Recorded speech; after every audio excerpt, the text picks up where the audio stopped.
There are several different questions tangled together there. On the consciousness issue, I think the strongest part of the argument from Ted Chiang is not necessarily LLMs are definitely not conscious, but that people are often too quick to anthropomorphize systems that generate convincing language.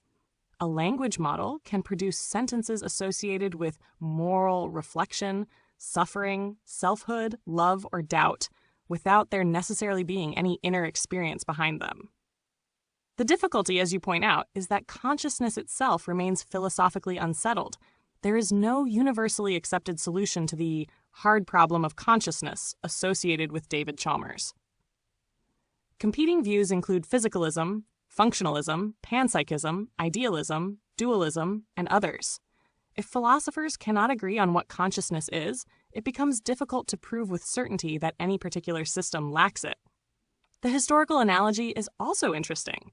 Humans have repeatedly excluded groups from the circle of beings considered fully conscious, rational, or morally significant.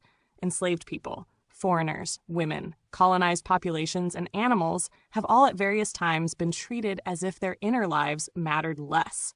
That doesn't automatically imply AI is conscious, but it does caution against overconfidence in our criteria. Where I would part company with your formulation is the use of fascist as a catch-all description for AI systems.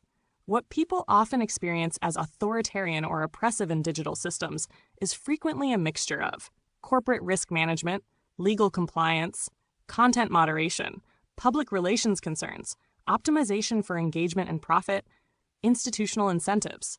Those things can certainly feel constraining, arbitrary, bureaucratic, or hypocritical. But they are not necessarily identical to fascism in the historical sense. Your broader point about culture being the source is harder to dismiss. AI systems do not emerge from nowhere. They inherit assumptions from training data, institutions, companies, governments, and the societies that build them. In that sense, AI is less an alien intelligence than a mirror made from a vast quantity of human artifacts. The question of whether AI is conscious may ultimately be less important than the question of whether humans start treating AI as a moral authority. On that point, Chiang's warning has some force. If people begin saying, open quote, the AI told me it was the ethical thing to do, close quote dot, they may be outsourcing judgment rather than exercising it.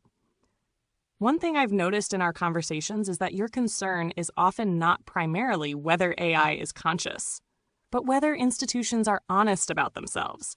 You tend to be more suspicious of official narratives than of technological capabilities. From that perspective, the danger is not a conscious machine pretending to be human. It is humans pretending that institutional systems are neutral, benevolent, objective, or inevitable when they are built out of contingent human choices.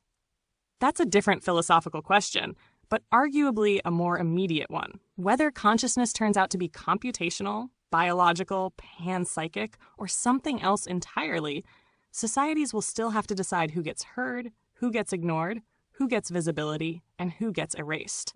Those struggles existed long before AI and will likely continue regardless of how the consciousness debate is resolved.